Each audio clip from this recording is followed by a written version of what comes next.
Je vous souhaite la bienvenue à cette autre chronique prévention présentée par Promutuelle Côte-Sud. Je suis en compagnie du directeur de la prévention chez Promutuelle Côte-Sud, Mathieu Lebrec. Bonjour. Bonjour. Mathieu, on est à quelques jours des fêtes. Tout à fait. Et là, on va parler des conseils pour les fêtes au niveau des incendies. Pas parce qu'il peut y avoir toutes sortes de sources Effectivement, d'incendie. Qui peut créer un incendie. Effectivement. Justement, je trouvais ça important, justement les fêtes, bon, justement, les décorations sont sorties depuis peut-être un certain temps déjà. Plus ça va aller, plus il va en avoir. On va rentrer dans les festivités, justement, les soupers de famille, encore là, les rencontres. Donc, à ce moment-là, il y a lieu de se rappeler, justement, quelques conseils de sécurité, parce que souvent, dans nos chroniques, on en parle, c'est des comportements humains, justement, qui vont causer ces sinistres-là. Puis, en changeant ces petits comportements-là, bien, ça peut nous éviter justement bien des soucis. Est-ce que, Mathieu, il y a beaucoup plus d'incendies dans le temps des fêtes ou de début d'incendie? Est-ce qu'on a réussi, à force de faire de la prévention, puis de faire des conseils, puis de faire des chroniques, est-ce que les statistiques disent que ça diminue? Est-ce qu'il y a des signes encourageants? Spécifiquement pour le temps des fêtes, je n'ai pas l'information en tête. Par contre, toutes ces activités de prévention-là qu'on fait, bien justement, on donne souvent beaucoup d'informations. Bon, si les gens retiennent seulement une chose au moins. Puis quand ils arrivent à la maison, bien, ils prennent le temps de le faire. Déjà là, on est gagnant. C'est sûr qu'avec les années, ce qu'on s'est rendu compte, effectivement, c'est que le nombre d'incendies va aller en diminuant. La sévérité, si on veut, le coûtant va aller en diminuant aussi. Bon, je vais dire diminuant, mais bon, avec l'inflation, ça peut jouer des tours. Mais souvent, ce qu'on veut faire, c'est diminuer le nombre d'incendies, puis diminuer aussi la sévérité. Donc, s'il est éteint rapidement parce qu'on a un extincteur à proximité, parce qu'on a un système d'extinction, par exemple, si on est un restaurant ou une entreprise, bien, ça va réduire notre sévérité aussi. Donc, on travaille vraiment dans les deux objectifs. Mais il y a des signes encourageants. Il y a des signes encourageants, mais par contre, il y a de la prévention à faire. On le sait encore, juste à parler des avertisseurs de fumée. Je vais commencer justement par lui dans le Conseil des fêtes. Important, on le rappelle souvent, ça ne fait pas longtemps non plus qu'on a changé d'heure. On vérifie nos avertisseurs de fumée.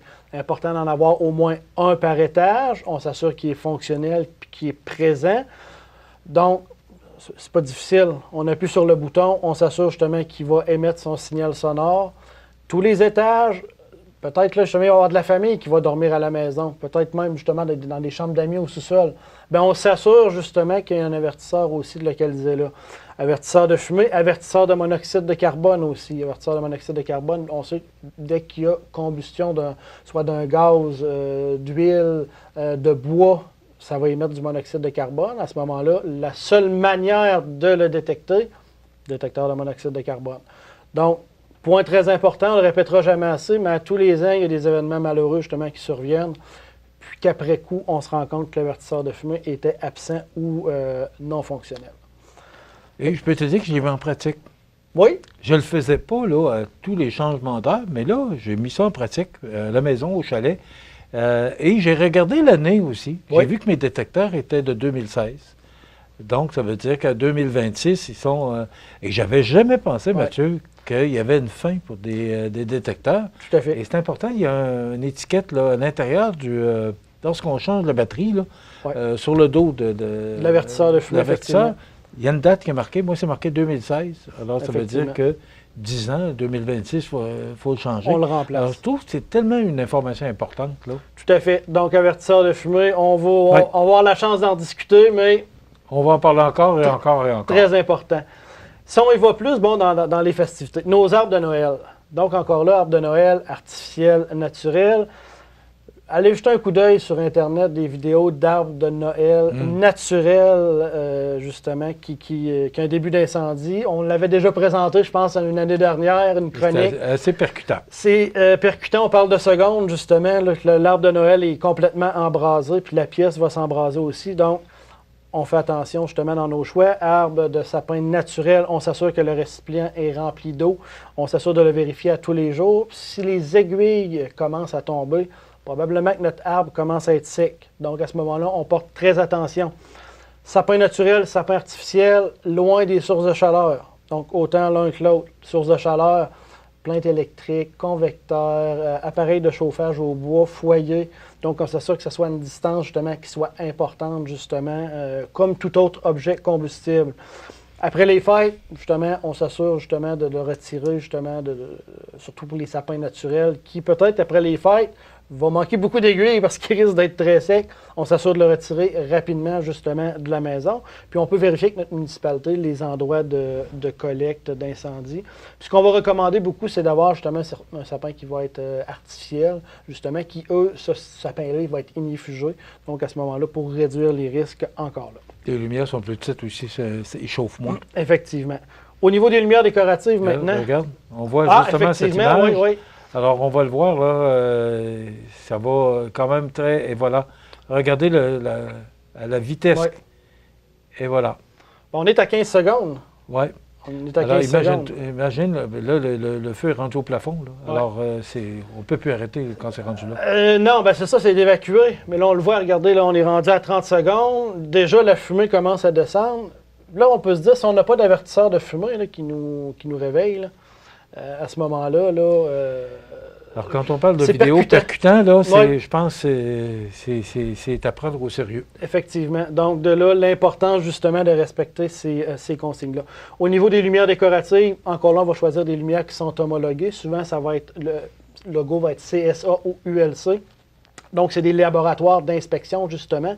On s'assure qu'ils soient installés selon les directives du fabricant. Ça peut paraître bizarre, mais il y a des lumières qui sont faites pour l'intérieur, d'autres intérieur-extérieur, d'autres extérieur seulement.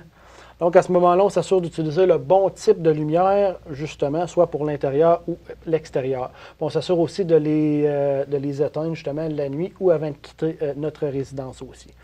Pour continuer dans l'électricité, on peut y aller maintenant avec nos rallonges électriques. Les cordons de rallonge électrique, encore là, on s'assure qu'ils soient homologués aussi CSA, ULC. On ne surcharge pas nos rallonges électriques. On peut se rappeler dans certains films où est-ce qu'il y a énormément de prises qui sont branchées, des rallonges, des barres après des barres. C'est pas un comportement adopté, justement. Donc, s'assurer de les utiliser conformément, ne pas surcharger nos circuits électriques. Utiliser une barre d'alimentation peut être une bonne idée, souvent, mais par contre, pas une barre d'alimentation dans une autre barre d'alimentation. Donc, encore là, on limite vraiment... S'il y a trois prises, c'est 3 prises, c'est pas 26. Non, effectivement. Puis, on s'assure de remplacer tout cordon qui va être endommagé ou qui va dégager de la chaleur. C'est pas normal qu'un cordon, une rallonge ou des lumières de Noël, le cordon dégage de la chaleur. Donc, ça pourrait indiquer soit un bris peut-être de notre rallonge ou qu'il y a trop d'électricité, justement, qu'il y a une surcharge au niveau de l'électricité. Aussi, ne pas brocher souvent les rallonges électriques. Ou à l'extérieur, on va le voir souvent dans les décorations extérieures, vont être brochées. Bien, notre broche, si elle passe à travers du fil électrique, peut créer un court-circuit, donc encore là, à ce moment-là. Les bougies. Hein, les bougies, c'est beau, ça égaye justement les tables. Un risque d'incendie aussi. Donc, il faut les avoir à l'œil en tout temps lorsqu'elles sont allumées. On va les placer sur une surface justement qui va être stable et loin de toute matière inflammable. Ce qu'on va voir parfois, c'est que les gens vont avoir des beaux arrangements pour faire des beaux centres de table. Il va y avoir une bougie qui va être à l'intérieur, une bougie avec une flamme. Puis ça va être les éléments du centre de table justement qui vont brûler. Donc encore là, très... Il y a sorti des beaux centres de table, Mathieu, maintenant électriques, là. Effectivement. Ça, c'est à peu près comme les poêles à fondu, là. Avant ça, qu'on mettait un liquide bleu, là. Oui. Maintenant, c'est électrique. Effectivement, alors, avec des belles lumières Odell qui donnent l'effet d'une flamme allumée. Je dirais que les premiers modèles, peut-être, qui étaient moins esthétiques. Mais là, je te dirais que ça ressemble étrangement à du vrai. C'est à s'y méprendre, justement. Elles sont vraiment très belles. C'est ce qu'on a personnellement à la maison, justement, pour donner l'effet, mais sans avoir le risque, justement, de vraiment une flamme. Ces bougies-là, on s'assure qu'ils soient gardés hors de la portée des enfants et des animaux. Puis, justement, on va les éteindre, justement, avant de changer de pièce ou de quitter la maison. Au niveau, maintenant, aussi de la cuisine des fêtes. Cuisine, on en a parlé dans des chroniques précédentes. Cuisine, souvent, la cause des incendies, ça va être les distractions. Bien, c'est encore la même chose. Distraction, lorsqu'on fait cuire les aliments. Distraction, bien, pendant le temps des fêtes, bon, on a la visite, la famille qui est à la maison. Ça peut être le téléphone, les médias sociaux. Donc, les sources de distraction, il y en a énormément.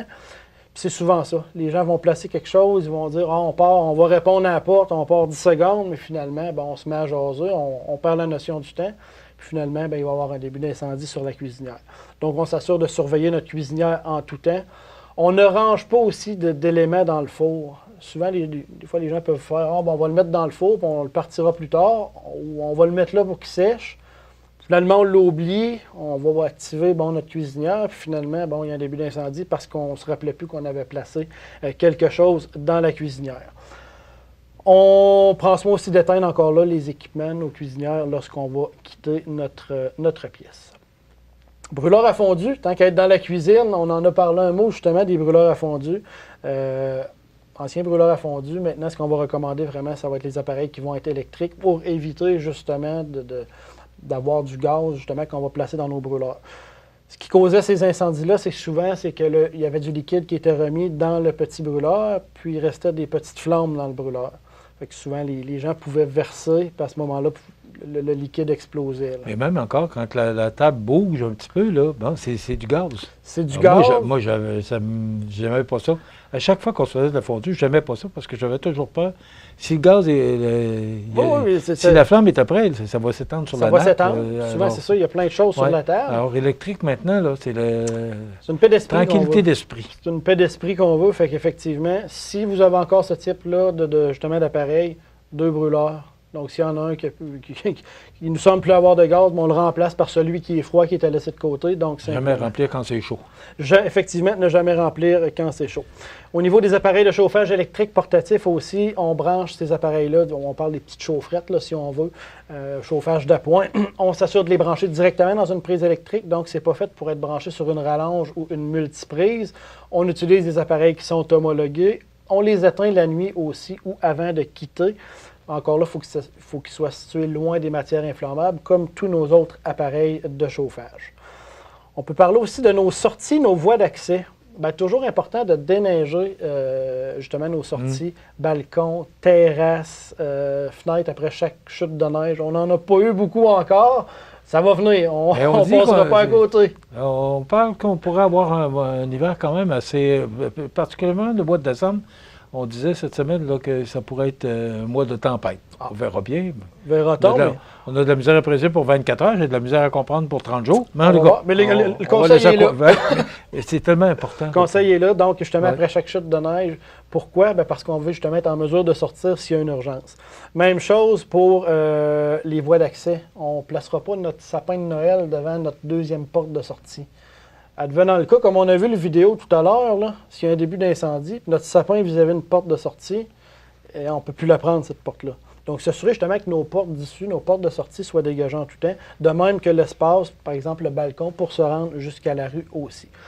Porte de sortie aussi, on peut en parler même pour ce qui est des chutes. Il y a de la neige, il commence à avoir de la glace, on s'assure justement toujours de déblayer nos entrées, d'appliquer du sel, appliquer du sable justement pour éviter les chutes. Justement des chutes sur la glace. Là. Maintenant, cendre chaude, on en a parlé dans la dernière chronique où est-ce qu'on parlait des appareils de chauffage au bois. Cendre chaude qui est une cause importante d'incendie, donc important de les laisser refroidir, ces cendres chaudes-là. On va les placer dans un contenant métallique à l'aide d'une pelle métallique aussi. Sur notre chaudière, on va placer aussi notre couvercle métallique. Ces cendres-là, souvent la cause d'incendie, c'est qu'ils vont être placés trop près de matière combustible. Donc, les gens vont avoir le bon réflexe de la sortir à l'extérieur. Par contre, vont la coller sur la maison, coller sur le cabanon. Puis ces cendres-là sont encore chaudes. Puis à ce moment-là, vont continuer justement de se consumer. La chaudière va venir chaude. Puis à ce moment-là, va mettre le feu justement souvent à notre garage ou au revêtement extérieur. Donc, à ce moment-là, important de s'assurer de bien les entreposer, ces cendres-là. OK. Ce dont on a parlé, là, on peut se le procurer. Là, c'est des conseils très importants. Tout à fait. Donc, on peut se procurer là, sur québec.ca/prévention, incendie au pluriel. Là. Donc, il y a beaucoup de recommandations. Tout à fait.